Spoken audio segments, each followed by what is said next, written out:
How do we move the slide? Okay.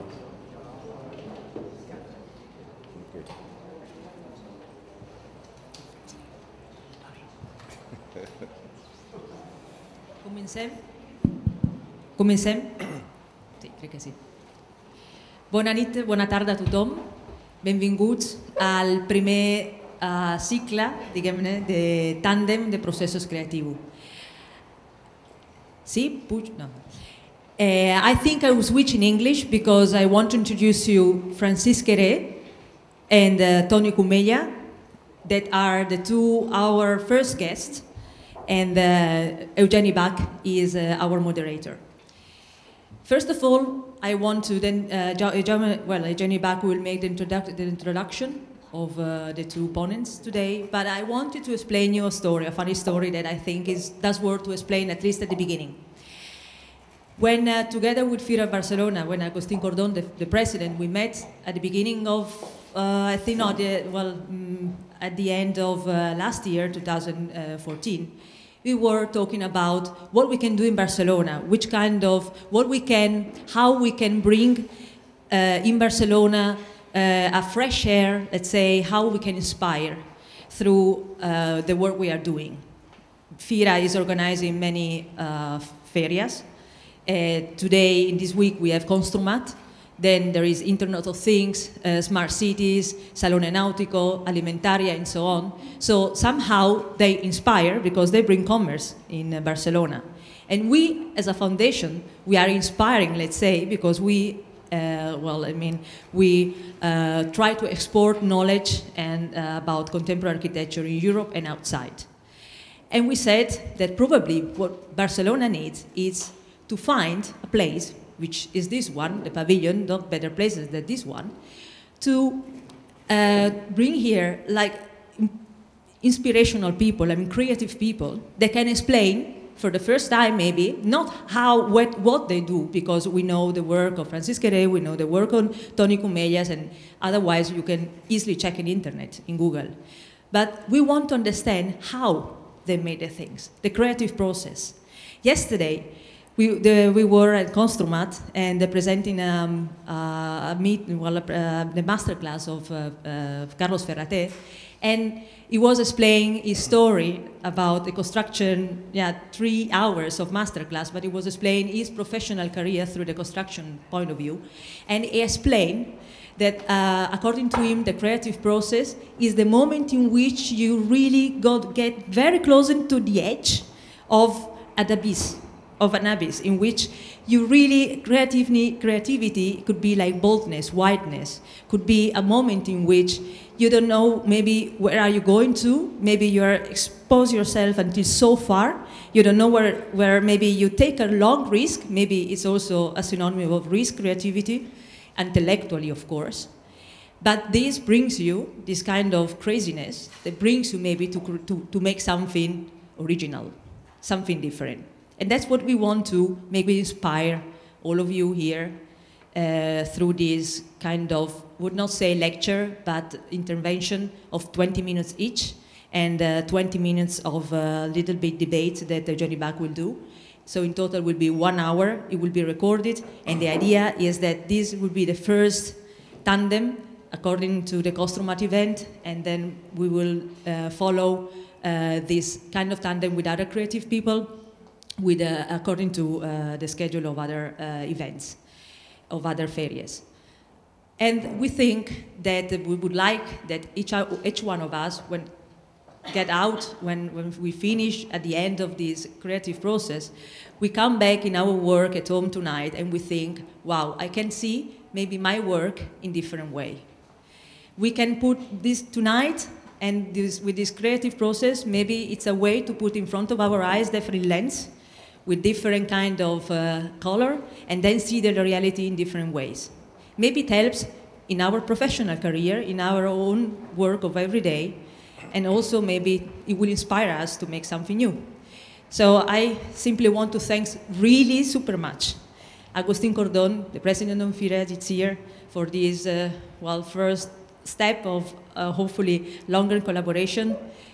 Josep Miernau, which is the president of Construmat, And well, I thank you, all of you.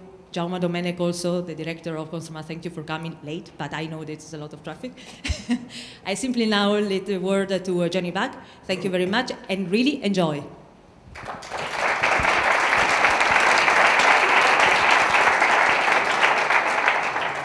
Okay, good evening, everybody. Thank you very much for coming. I should do a very short introduction of our both guests today. I guess by how crowded is the pavilion today, I guess that actually these guests, they don't need much introduction, because if it's so full, it means that you already know them, you know their work, and you are here because you want to know more. But I won't skip the formalities. I mean, things have to be done as they should.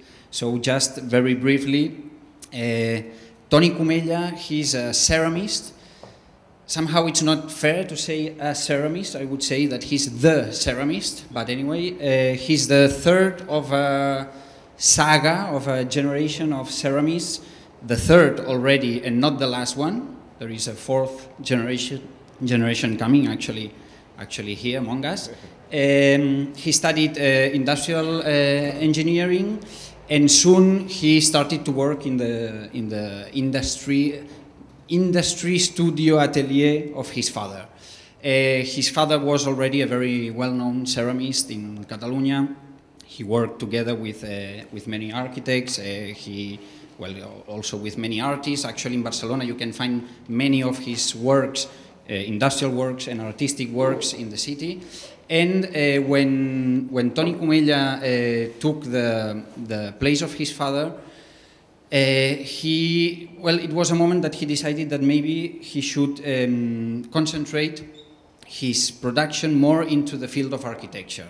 And, well, we all thank him, because actually the architecture in the last 20 years in Spain, nowadays globally related to ceramics, cannot be understood without the name of Toni Cumella. And, well, he has worked with many very well-known architects, first in Barcelona, spreading to Spain, and then getting famous worldwide. He's doing a course every year in the Architectural Association, having lectures and studios everywhere, and collaborating with from Renzo Piano to Foa, Miralles at his time, etc., etc. On the other hand, we have Francis Kéré, which, well, for sure you all know, but I would like to do a very short introduction. I hope I won't spoil any of your speech. But anyway, I think that what I will say, it's already known enough. Francis Kéré is from a small village in Burkina Faso. He was, if I'm not wrong, the only child that could attend school in his village. He for sure do it so well that he got a scholarship. He had the chance to be able to keep on studying, and then he got a scholarship to go to study architecture in Germany. And somehow while he was studying, he founded an organization to be able to give back all what his community had helped him and had given to him. He tried to give it back, and I guess that he will explain more or less how he gave back all this support that he got from his community, how he gave it back by architecture. He won the Aga Khan award in 2001 with the school in Gando, and after that, well, he did many other projects in Burkina Faso and later on in other countries in Africa. Now he's working also in Europe as well, and in many other places. He has won many awards, and he's teaching in Mendrisio and doing many lectures everywhere. So I would like to thank both of them. It's a great honor and a pleasure to have you both here, to have you individually, but I think that it's even a greater honor to have you together. And we will start with Toni Cumella. He will do his explanation. Afterwards, we'll have Francis Kéré, and after that, we'll try to do a small debate and to talk a little bit. And that would be the thing for today. And maybe if we have time afterwards, we may try to open the discussion to the public, if it's possible. Thank you very much.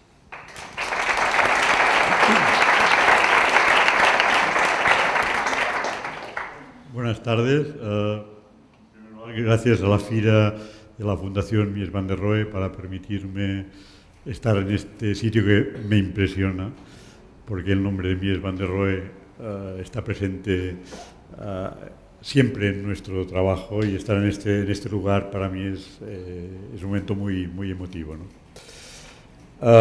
Voy a contar a través de imágenes un poco el por qué hacemos las cosas de una determinada manera, ¿no? Como ya he dicho Eugeni, yo soy la tercera generación. Partimos de una producción, mi abuelo, de cerámica popular para ir al fuego.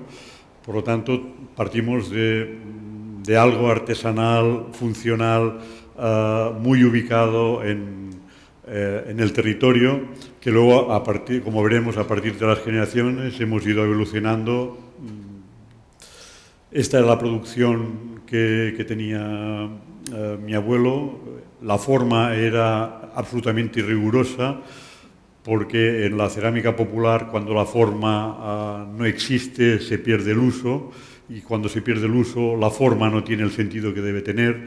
Por lo tanto, aunque sea cerámica muy primaria, la forma es muy importante.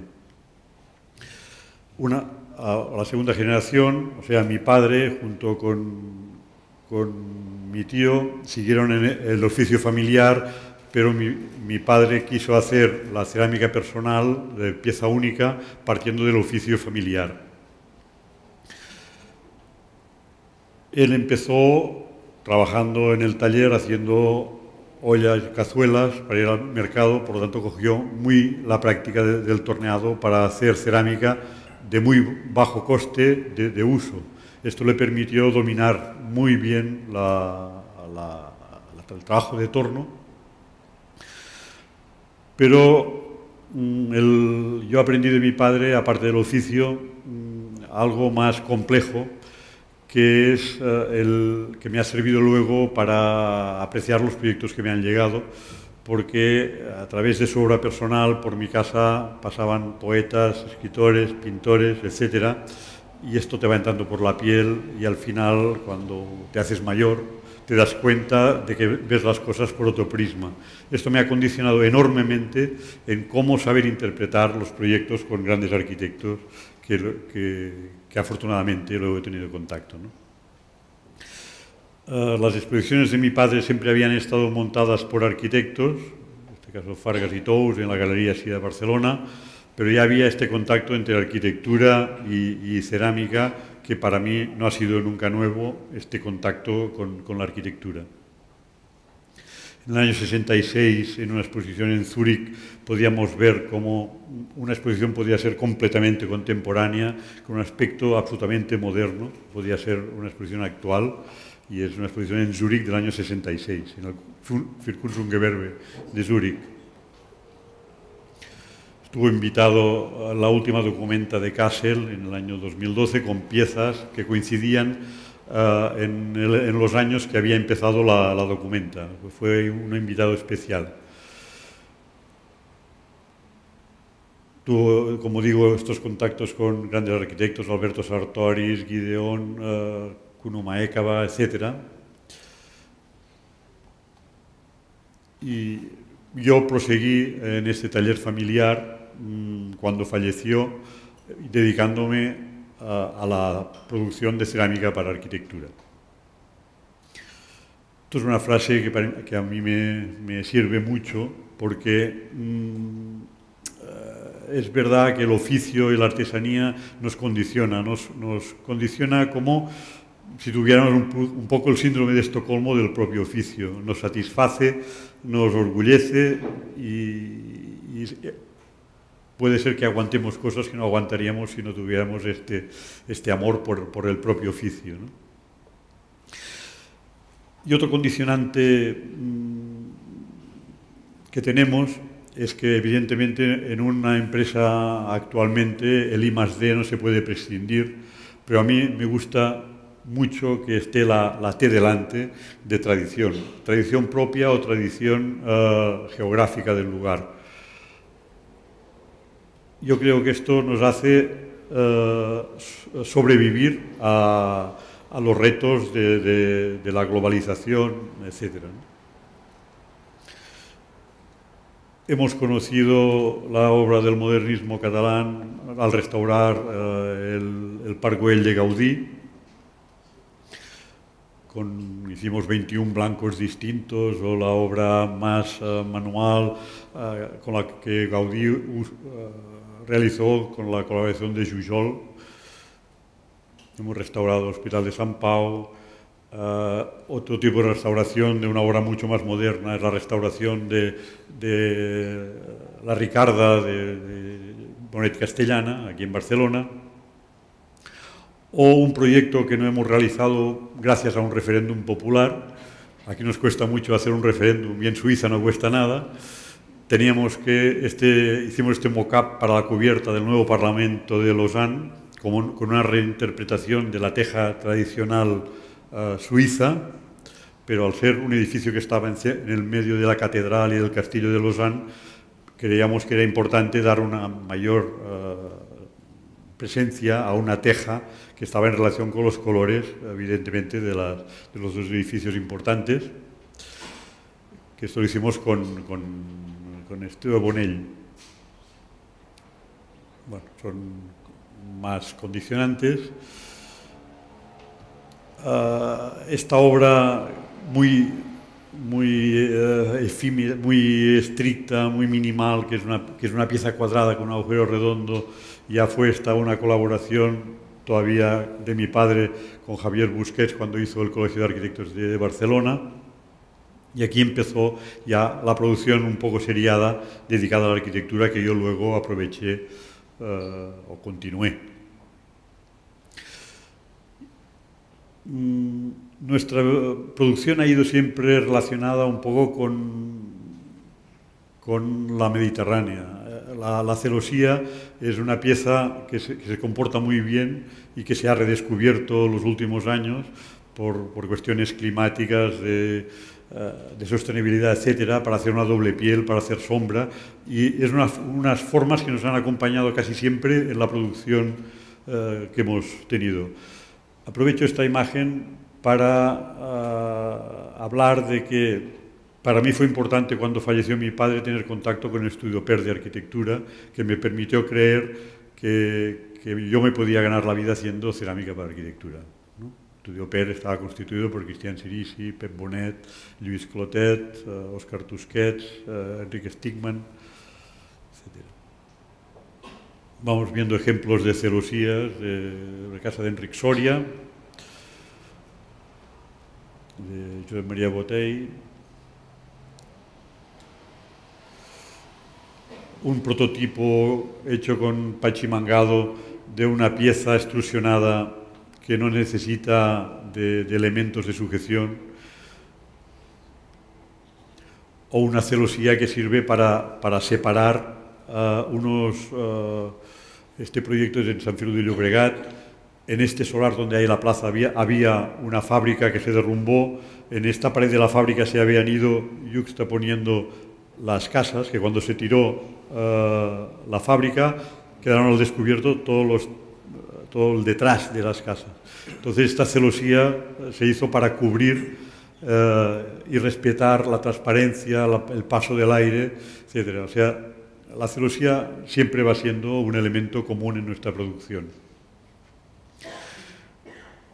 Otros elementos que se han usado últimamente por temas de sostenibilidad son las fachadas ventiladas. Aquí en este proyecto de los juzgados de Terrassa, obra de Josep Maria Botey, empezamos a fabricar piezas de gran dimensión de grés de 34 por metro 60, por ejemplo, ¿no?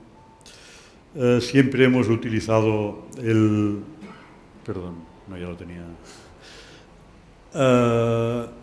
siempre utilizamos el grés porque nuestro taller es un taller que está a camino de la artesanía y de la tecnificación. La artesanía sin cumplimiento de la normativa vigente no tiene futuro. Por lo tanto, intentamos seguir esta T de tradición que teníamos con materiales que cumplan con la normativa vigente, pero que conserven el aspecto, la técnica, la calidad cerámica tradicional.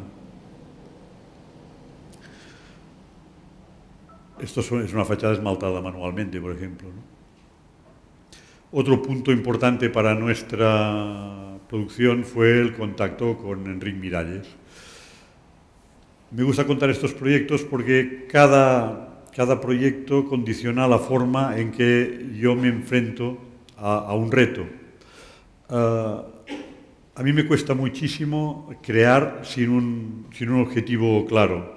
Yo, digamos, me pongo en marcha cuando recibo un encargo de un arquitecto, en estos casos, o de un artista, y a partir de aquí intento desarrollar el work in progress para que pueda ser efectivo o llegar a un resultado claro.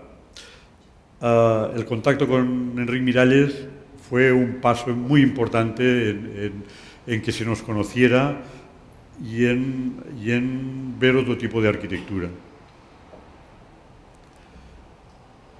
Este contacto con los dibujos de Enric Miralles del proyecto de Diagonal Mar era un gozo trabajar cuerpo a cuerpo en el estudio de Barcelona. Y el proyecto que dio la vuelta al mundo pues es el mercado de Santa Catarina, que este sí que nos cambió la vida.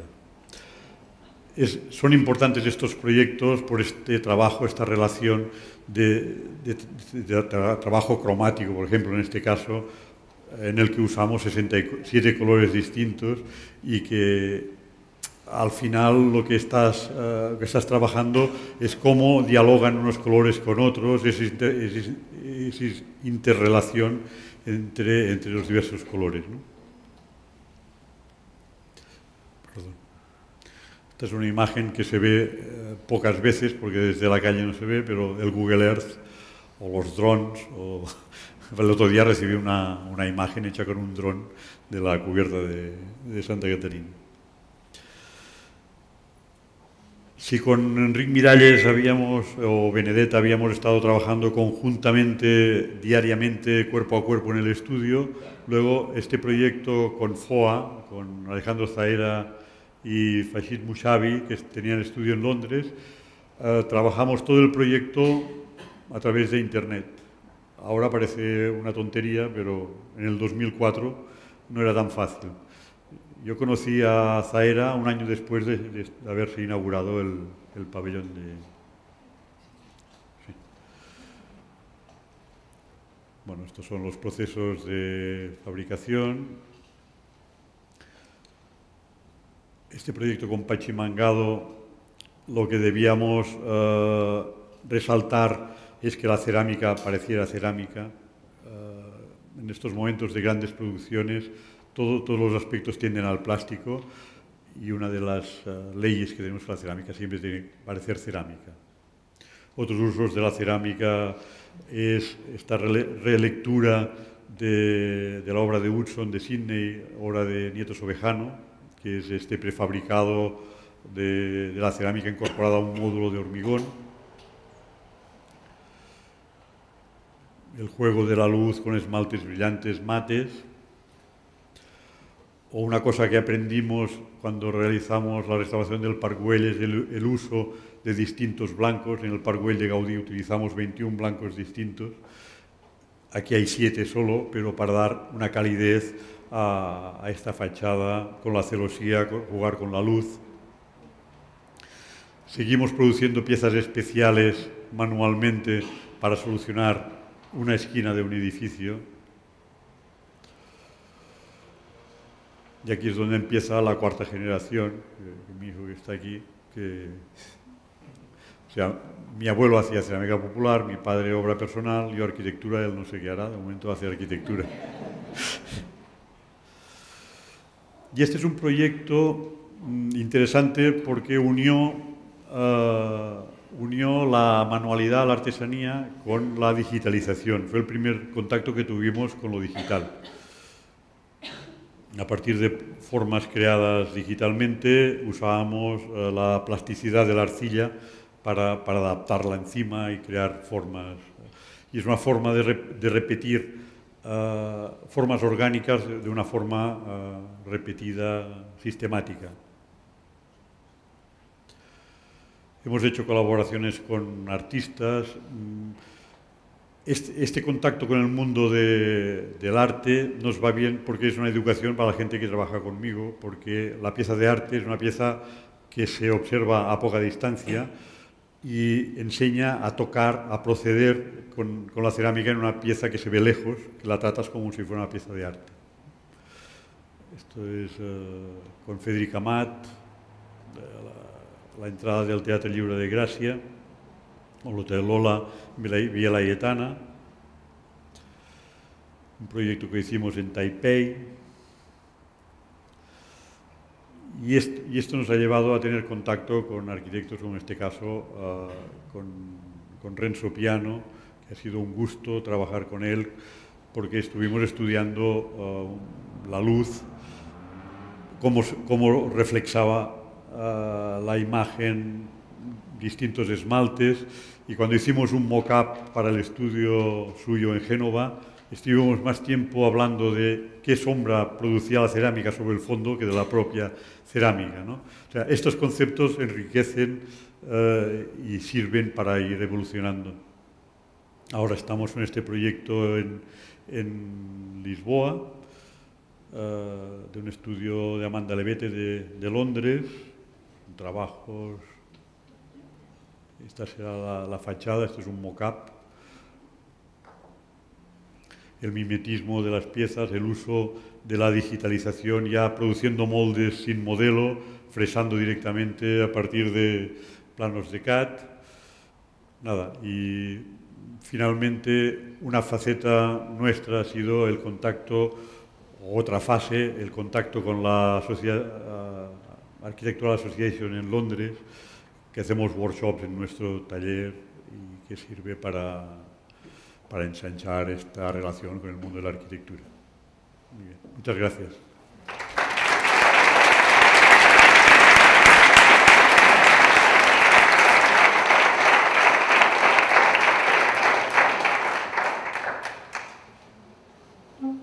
Okay, should I start?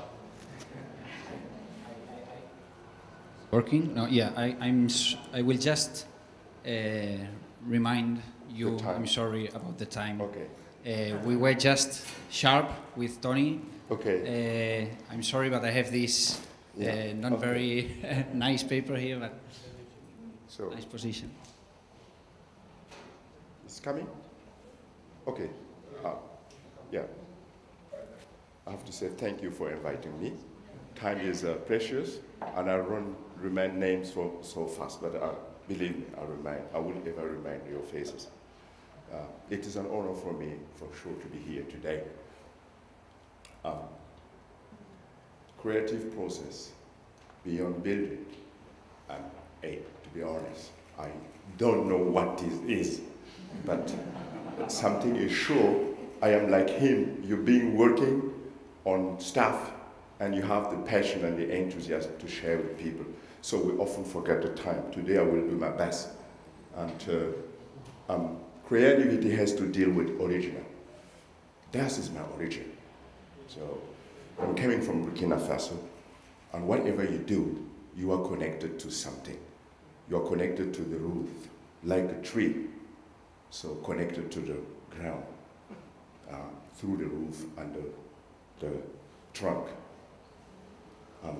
So sometime if you try to get in touch with me and there's no way to get me, don't be afraid, don't be shocked.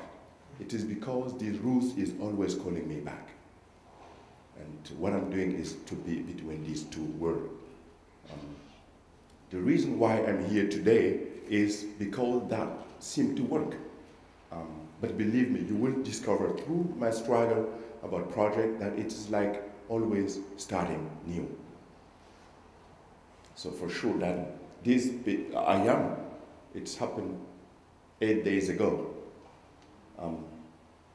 We had to say goodbye, the latest goodbye to my daddy, who allowed me to do what I'm doing. I am a son of a traditional leader, and as such, normally I have to stay home and marry like 6, 8, 10 wives to to have a lot of kids. And that is what is Africa. That is the difference between your culture and mine. So, if you allow me to go further, I am with one leg in this tradition in Africa, and the other one is trying to come to your culture. Because your culture is the culture of knowledge. And we don't have it. The culture of knowledge is ruling the world, is dominating the world. Everything we do, it is you that is dominating. And my position is in between. On the one hand, I love you. But on the other, I want to use what you have to bring it back home to serve my community. So that is what I have found in this culture, that other people are doing wrong. The rulers, they don't have, they're disconnected to their people. They just think what you have here is the best for us. Okay, let's replicate it. That is the structure, it's Ouagadougou. This is the same structure, Ouagadougou, 60, 70 years later. So we just replicate what you do. We don't ask if it's good or not. So, there is nothing to say about this. But that is the reality. So look at that picture. On the top, you see a cell phone, you know? But on the other hand, if you don't have these elements, you cannot have clean water in Ouagadougou in the 21st century. So if you travel home, it is like this. So mom, dad, younger sister, and the dog to go home. So on the way home, so you see how we transport our thing. Hey, come on, these people are so creative. Isn't that inspiring? Come on.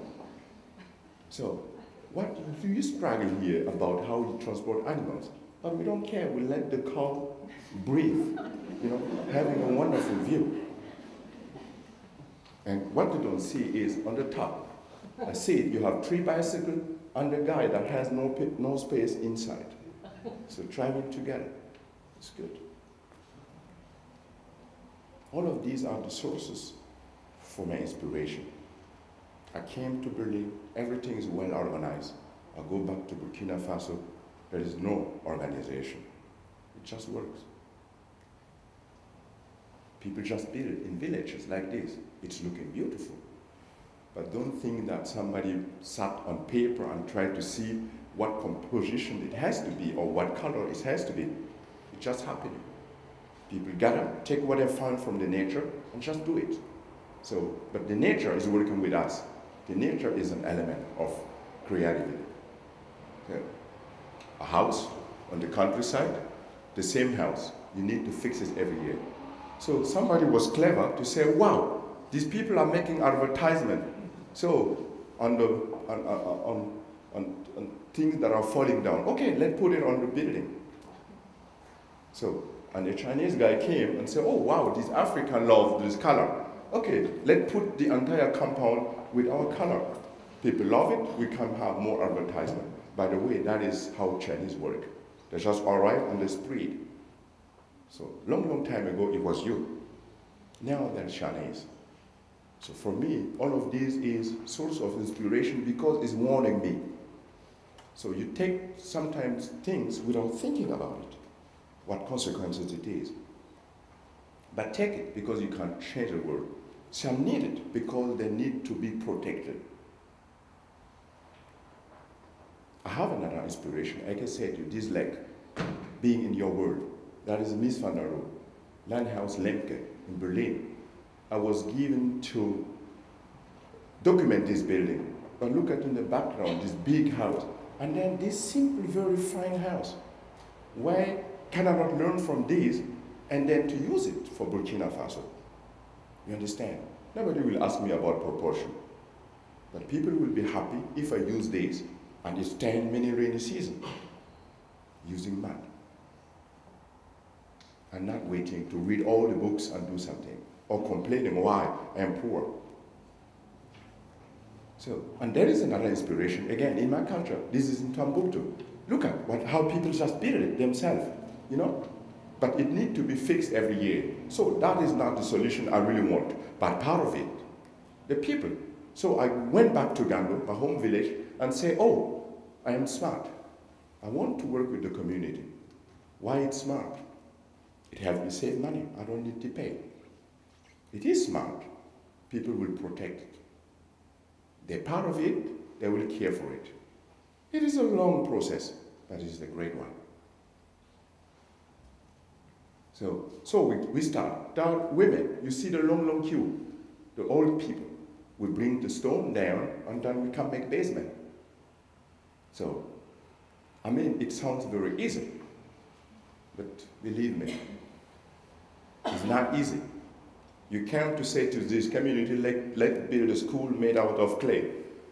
Okay, clay is a poor people material. Why do you want to use it and build a school? A school is something from France. That is again your influence. Why is Francis trying to use this fucking material? Excuse me for the word. But that is it. And then you have to struggle. You have to see how far you can go. On the one hand, you want this goal. On the other hand, you want to use this material that people think it's not bringing the innovation. But you have to do it because it's one of the solutions that you need for your people. So we go ahead and build these schools with a great ventilation system. But come on. How to explain drawings and engineering to people who are neither able to read nor write? This is always a challenge. Here you see how I managed to do it. You cannot tell them about calculation, but what you can do, you just make a model. A big one like this, and you jump on the top. Read it. If it's 10, you know, people believe you. And the one in the middle, this guy is Francis. So, the middle one is with the heart. And then, so we build. So, complicated structure with clay bricks. And so, suddenly you convince the people, they didn't know that it will work. And they allowed you to do something like this, using clay to make a floor. Again, this is a great material. We don't have it so easily because it's technology. You need the tools to cut this. But what we can do home, we can use clay, and you have the power of the people. The knowledge is available, traditional knowledge. Again, this one leg in Ghana, and the other one here, who is dealing with millimeter, centimeter, horizontality, verticality, and to use it together. I don't know what time I still have, but you care for it, okay? Okay, simply what you can do, use all of these what you have, and then to create space, and to deal with people, to come up with solutions nobody thought about it. And some people start to be aware about you. Look at this project. Just happening. An artist, a German artist, has a dream. I'm fighting to build schools. And suddenly somebody came and wanted to build an opera. To be honest, I never built an opera before. And then he came, and on the one hand, politics start to speak, be again the project. A lot of young believer believed in this artist who was crazy. So, and in the middle, Francis. So that was supposed to be a modest guy. Oh, modest. I am modest. It is a good quality. If modesty is good, okay, I keep myself being modest, you know. Just do this project and be in the middle. But I didn't count with this artist. Somehow I am allowed to use it. He was crazy. I start to think about the structure, and then he just see the sketches. The next day in the morning, oh, I just saw my sketches in every newspaper in Germany. Serious and not serious and all of these popular newspapers. And then, oh my goodness, what is the project? I never built an opera before. You fear sometimes, but you have to do it if it's your job. And that happened. We didn't do it in a city, but we did it somewhere. While we were thinking, we were still drawing, he just sent a thin container with the material. And again, you have to be creative. You have to see how can I link it and not to be destroyed by the pressure.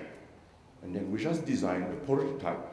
And today, if I go through this site, there was just one prototype. If the next day he want to have one more building, I just took it and added.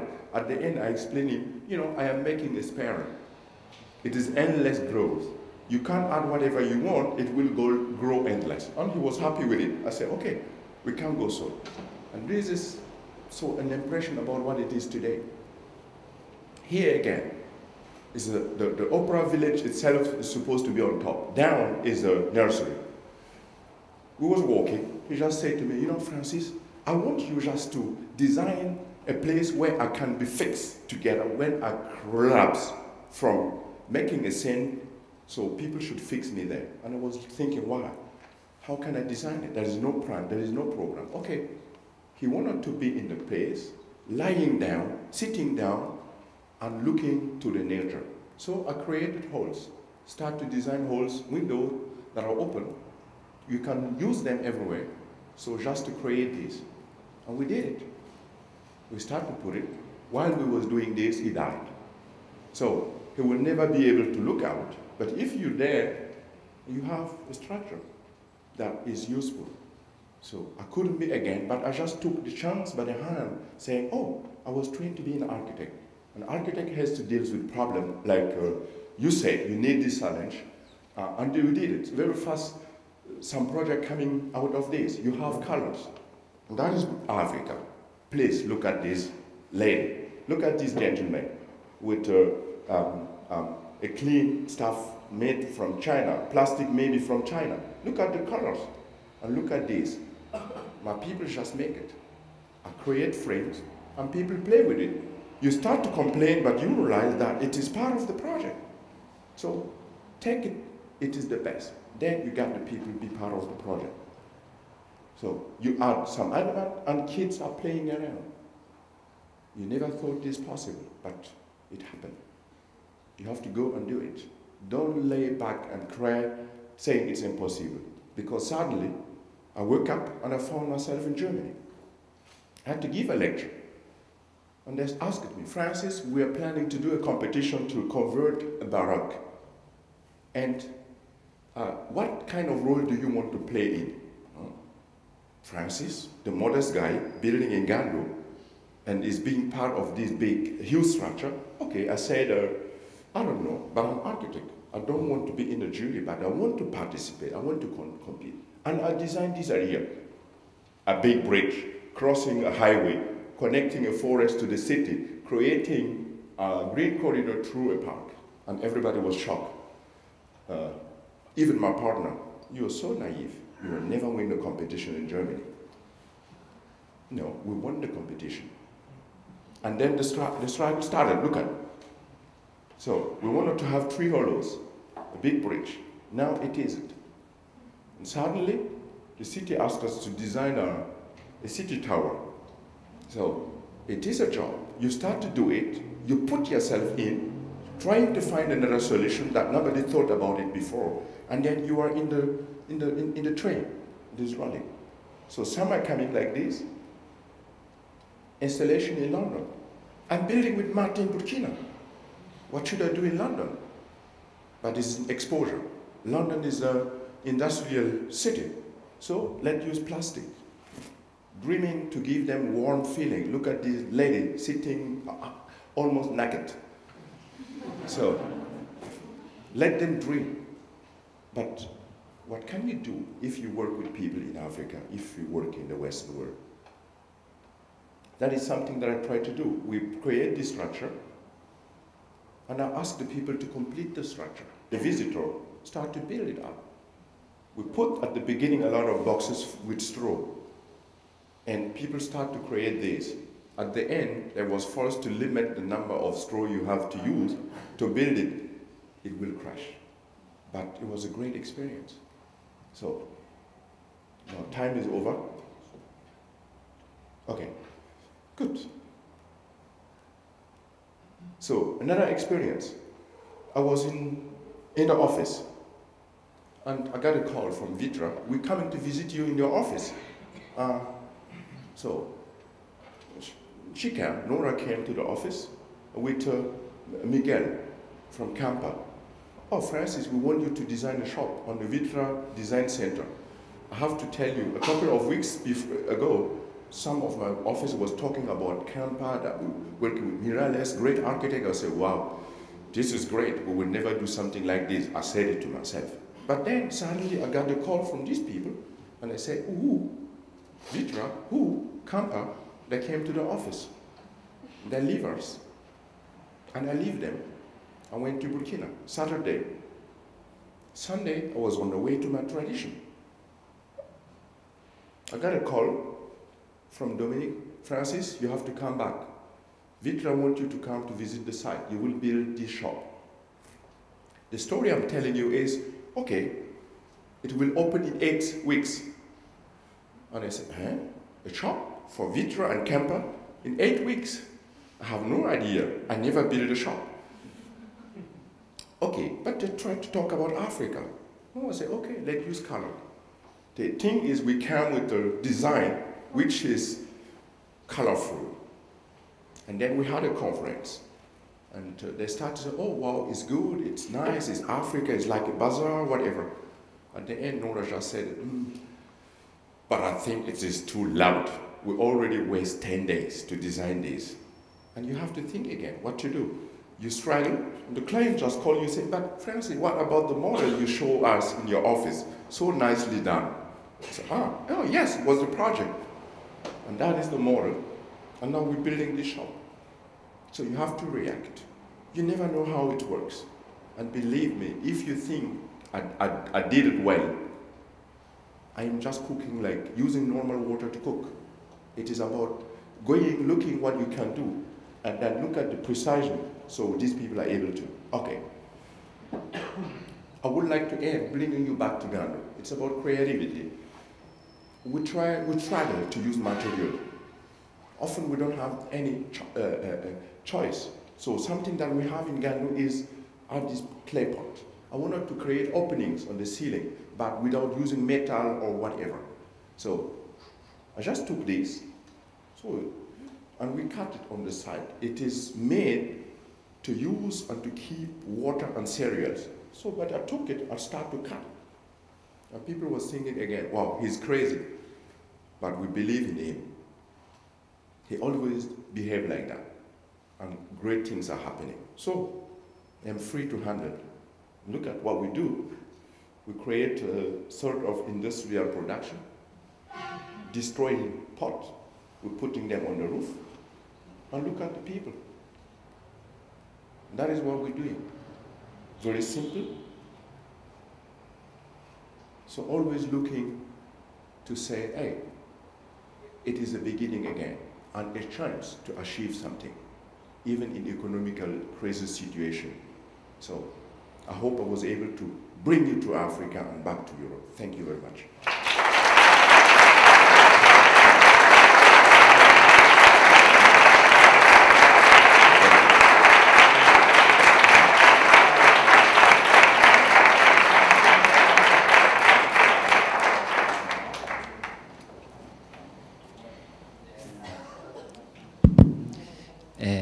Well, after this truly inspiring talk, Giovanna Carnevali in the beginning was talking about inspiring, and I think that we will all go back to our places, absolutely inspired about what you have explained today to us. Let's see, I would like to have to talk just a bit. We have short time, but I would like to go maybe deeper into what the whole idea of this tandem was about. That was about talking of process. There has been some adjectives and some words like global and local, technology, community, knowledge, popular knowledge, tradition, and I would like to maybe talk about these words with you and to see, actually to try to get a bit more from the process and the way that you work. Okay, so first of all, just there is something that, of course, you have very much in common in the very obvious fact that you are working with clay, with ceramics, but there is also this idea of the tradition that you both talked about. And I think that there is a slight difference between you two, and I will end with a question, that, and trying to link it with globality and locality, I would say that while Toni Cumella is using the craftsman knowledge, or in this case the traditional knowledge or the family knowledge, from a very specific place, no? From Granollers, the knowledge of the ceramics in this place and in your family, to act globally, because at the end your projects are worldwide. In Kéré, it's a mixture of both things, but we could see it from the other side, that actually you act locally, or in the beginning you act locally in Gando, in your home village, but it was also thanks to global knowledge, because you went to Germany, and that maybe inspired you, or maybe made you see things in a different way. And that brings us to the way that you start a project. I would like to ask you about that. In Cumella, you said that it's by when you get a challenge. You start a project when you said an architect, an artist comes to you with a problem and gives you a challenge, no? Or offers you a challenge. I would like you that you explain a little bit more about that, because I think that it's important in this process to see how we start. And in Francis Kéré, I have the feeling that in these projects in Gando, you start with the material. You have something in mind. You want to build a school, you want to build a community center, etc. But you start with, okay, what do I have in hand? Do we have clay? Okay, let's use clay. Do we have the community? Let's use the community. Do we have, no? So I think that both ways to start, though there are many things in common, are very different. Can you explain about that? Maybe, Toni, explicas sí. El començament, no? Sobre com tens este reto, ¿no? Que te viene. Sí, los retos vienen de una forma muy dispersa. Pongo como dos ejemplos, como los gradientes en que nos podemos encontrar en los proyectos que desarrollamos. En un lado tendríamos Gaudí con una colaboración, con un oficio muy extendido, con el modernismo, donde la cerámica, el forjado, la madera, había mucho oficio. Y entonces Gaudí utilizaba esta riqueza de los oficios para crear su obra. En el otro extremo podríamos tener a Le Corbusier, que no dejaba intervenir a nadie, sino que él diseñaba los interruptores.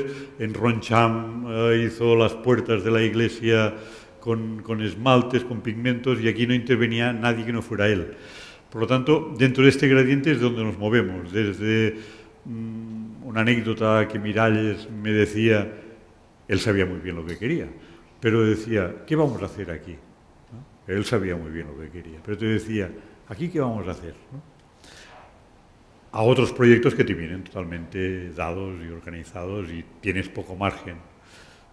Para mí, este gradiente y esta diferencia de proyectos es una forma de vida que es un privilegio, porque cada día el día es distinto y cada proyecto es nuevo y enriquece, te produce contactos con gente, con oficios, muy transversal, ¿no?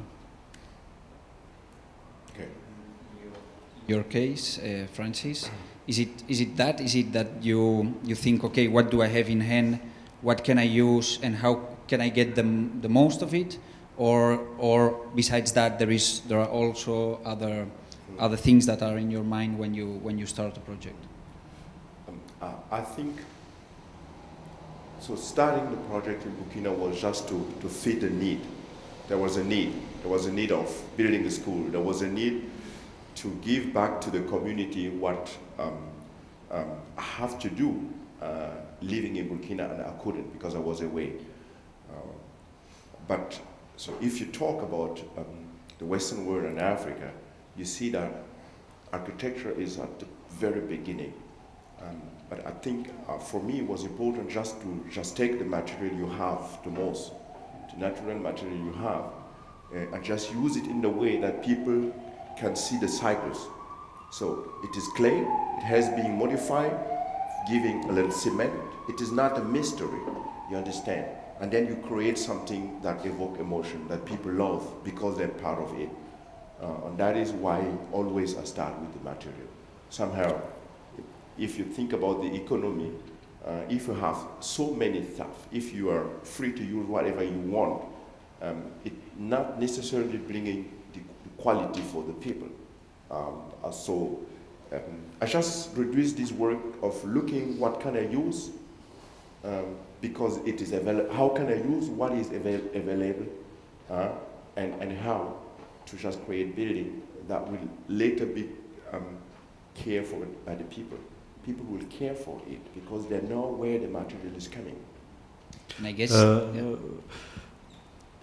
je veux te faire une réflexion parce que de notre point de vue, les Européens ou le monde occidental, nous avons de l'argent, nous avons des possibilités, mais nous n'avons pas la liberté que vous avez pour créer des formes. J'aimerais trouver le point à moitié chemin entre une chose et l'autre. Je pense que l'Europe, c'est trop fermé, trop la loi, c'est pas la liberté. Okay, just a second. Tony is saying that in Europe maybe we have too many restrictions, too many laws that don't allow us to work with materials as we would like to, and maybe in Africa, of course there are other problems, but maybe you have that freedom to work with materials in the way that you want. Yes, I think that for the moment, as soon there is a need to be fitted, somehow we are free, and I hope we will keep this freedom. The other thing is, the elite that is looking to the Western world, they just want to copy what you fear. They want to copy this. Today, I may say that I'm protected because people know my work, and I have somehow this freedom. Because they just believe when I put my finger, things will happen. For example, there was a problem, political problem, last year in October. They just changed the system. And then everybody was frustrated because you don't know what will come. But me as an architect, I've been asked to come and rebuild the parliament house that was burned down, you understand? Somehow this freedom is there, but I hope that we will keep this part of being free in Africa and not just to copy one by one the system. Even the political system, we try to do it, but it is, that's what I'm criticizing. It's not adapted to the culture, it's not. Yeah, this feature maybe brings us to another aspect that has come in your conversations, which is the use of technology and the use of the community, in a way, or the help of the community. In Cumella's works, we see that every time more and more there is this use of technology, as the challenges are every time bigger and more difficult. You every time more and more adopted a more high-tech technology to be able to respond and to solve those problems. In your case, it seems that technology is changed, or it's instead of using technology, you are using the community to actually get exactly the same. You showed this absolutely beautiful traditional clay floor, which is absolutely amazing, which could be done in Europe by a very high-tech machine, and in this case it's done by people and effort, time and passion, in a way? Yeah, it's simply Europe is so rational, it's very rational. So industry, machine, you have everything. And in Africa we have human resources. I mean, something that you don't see in this work is the fact that we are creating jobs. My work is creating jobs for a lot of young people that don't need to take a boat to come to the Western world. I mean, it is like a little drop of water on a hot plate of metal, whatever. But if we know how to use this, first we could create great infrastructure, really, that is embedded in the culture, in the climate, however, but at the same time, we're creating jobs, we're training people, they get skills, and then they will stay home. So the German word is saying Heimat, but I'm careful with German because it's very delicate, but it's the place where you feel better, where you feel home.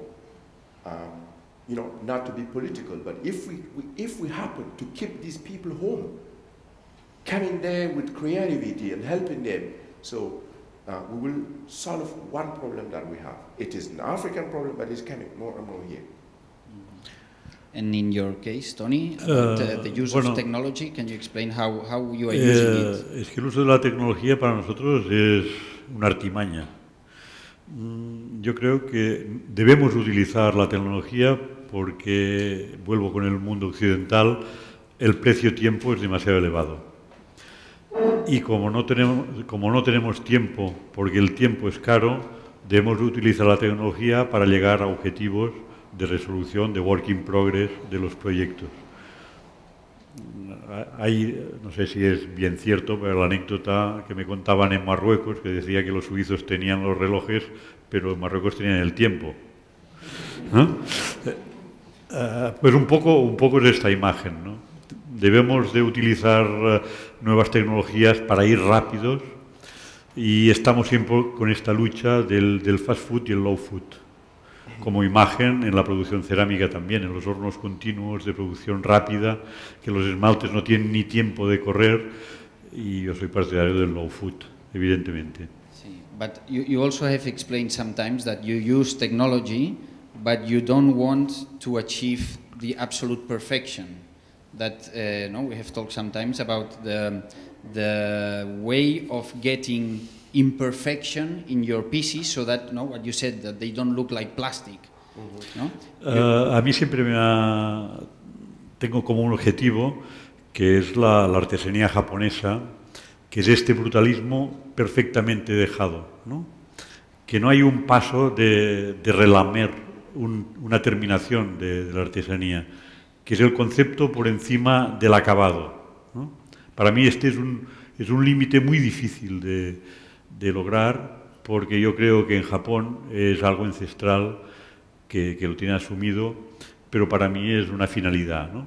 Es este brutalismo perfectamente dejarlo en este punto óptimo.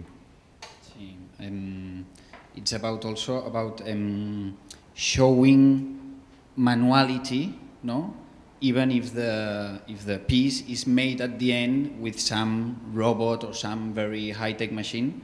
I have heard you saying that you even discontrol the machines, no? So you act manually on a machine that it's perfect, so that the result is imperfect. Sí, this is something that is very, I think it links very much with tradition, actually, no? Not wanting to lose this traditional touch, this craftsmanship, which well, an industry is maybe losing. And if I'm allowed to interfere, that is art. I mean, this is much more than manufacturing. So that is why his work is so unique, because we all get to use to perfection, to machine, then doing and doing, and we just let do. So what is if everywhere we do the same? Will we be able to create diversity in cities, in the picture of cities? So identities, would we be able to do that? So I think that is much difficult what he's doing, because he has the chance just to do very plastic everywhere, and that is great. Estamos en un momento en que la tecnología nos puede sobre la estética, porque todo se trabaja en una pantalla y no hay el movimiento de la herramienta, no hay el respeto por el material. Lo que se diseña digitalmente no importa que sea en plástico, en madera, en cerámica, porque el material no tiene importancia. Yo creo que esto es un error que habrá que corregir. Para mí la digitalización es un paso como un bolígrafo para escribir, no una finalidad, ¿no? Y creo que hay que reflexionar sobre este tema, porque falta sensualidad en los resultados. Sensuality, okay. And you talked about diversity and identity. This is very, very beautiful, because in your works, of course, there is a director of orchestra, no? But there is an orchestra, no, of very many different instruments that actually they may paint the windows with colors that you maybe haven't thought about them, or they may change things, or they may cut, no, those tints in a way that maybe you haven't thought. Or you will be slow. You will never end because studying color. So because you train, you know, Goethe studies about colors, and you start to think about all of these people sitting here and say, oh my goodness, it's Francis that deal with that color. So you are somehow blocked. But those people making this orchestra alive, so are much freer than we are. Mm-hmm. So actually, imperfection is giving us this variety of identities, this sense of community, of doing things together, no? Which you achieve by the work of many different hands, and which Toni achieves by putting some craftsmanship into these high-tech machines, ¿no? Sí, dentro de la semana entrará el primer robot en nuestro taller, pero no será para echar a nadie, será para hacer cosas distintas. Exactly. ¿No? He says that next week there will be a new robot, or the first robot in his studio or in his atelier, but it won't be to kick out anybody. It's just for doing things different. No, but I think always to try to be able to control everything in building. The fact that we build, it is not one person, you understand? And somehow if we reflect the reality of people being part of it, so it gives more chance to that what we will build, because more and more people will feel attached to this structure. Okay, and going back to, if we have time. Okay, wow, 2 minutes. Okay, maybe we'll be closing. Okay, then just the price time. Okay, just one last question for you, Francis. Then what's maybe in 2 minutes it will be difficult to answer, but how is and going back to the process, how do you enter a project when it's not in your local town? I mean, you are used to work in Gando with your people, etc. When it's a project like this in Vitra or in Germany, do you actually work in the same way, but the people who is working actually it's different? It's maybe the politicians, it's maybe the engineers, etc. Or do you have to change completely your way of entering the project? Yeah, you have to adapt the project. That is, I don't want to go far, but in Mannheim was like a plot of land that was closed to the general public for 7 decades, more than 7 decades. And now they're asking the competition to just cut it and sell to a few developers. And I couldn't understand this because public space is very important in the Western world nowadays because it costs a lot of money. And it's better to sell it than to develop it, to use it for the public. And in this competition, I just wanted to give something to the normal citizen. So was military, was closed, nobody was allowed to go. Now you sell it again, and then you just split. It's not one person, but 6 owners, but it is closed. So we create the corridor, green corridor, to give something to the public. We create the green bridge that we cross the highway, so you rise the quality of the entire park, and nobody thought about this again. So that is how I try to approach or look into material. Another example is in London. I have to agree. I had to do today, put the pictures very fast together and change the program. But I wanted to say in this project, I will just arrive, and I was happy that we could install the structure. And then I just arrived back because I wanted people to be involved. Normally, the Royal Academy of Art is, they exhibit painting by Monet, by the greatest artists, and people are not allowed to touch. A policeman is staying on your back. If you come close, I would say, you're not allowed. And now, we made this installation. It's like, I feel that this, a lady just came, and by the opening, and I just asked her, you know, you are allowed to take a piece of straw and introduce, and I show her, I show her the hand was shaking like this. So, you know, I am African, you know, we are trained to help older people because they're so important. Okay, Francis is a nice boy. He wanted to help this lady. So, if I may stand up, I just help her with the piece of straw to go through the honeycomb. And the first time the hand was like this, she could put it in. And then she took the next one. She started again, but the hand was more stable. She put it. And I let her. She put the third one, and she just jumped and give 5 to her friend. And she was about 80. About 80. So what I have discovered is I just give people again a frame to play, because you know you're not allowed to touch. And this crazy guy just came from where? Maybe from Africa, and just say, you can play with his structure. So, and that is the approach I try to do here if I have the chance. It's not easy, of course, but creativity is this. You never know how it starts.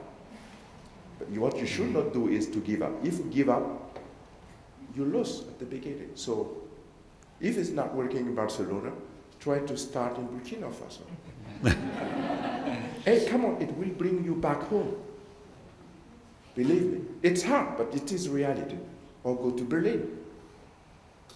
Be creative. Okay, with this beautiful story, I think we are running out of time, so thank you very much, Francis Kéré. Thank you very much, Toni Cumella. Thank you very much, everybody, for coming this evening.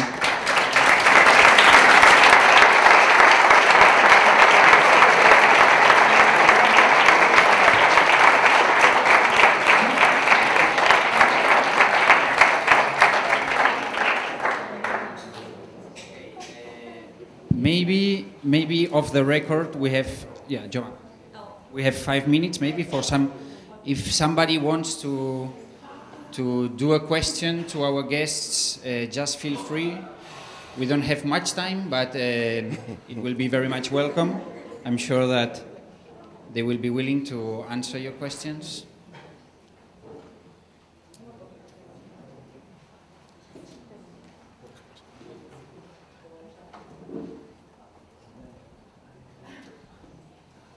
Yes, it seems that I'm always the same talking, but today we had a lunch together, and you, Toni, said, yes, both of us, we are working with clay.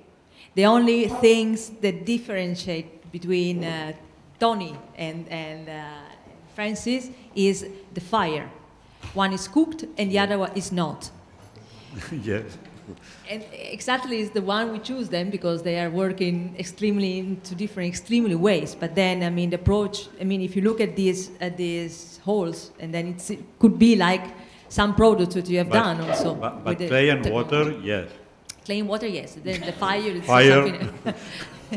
And the question is now, after all, I mean, do you really think that is there anything that not is in common, but something that make difference between you, each other?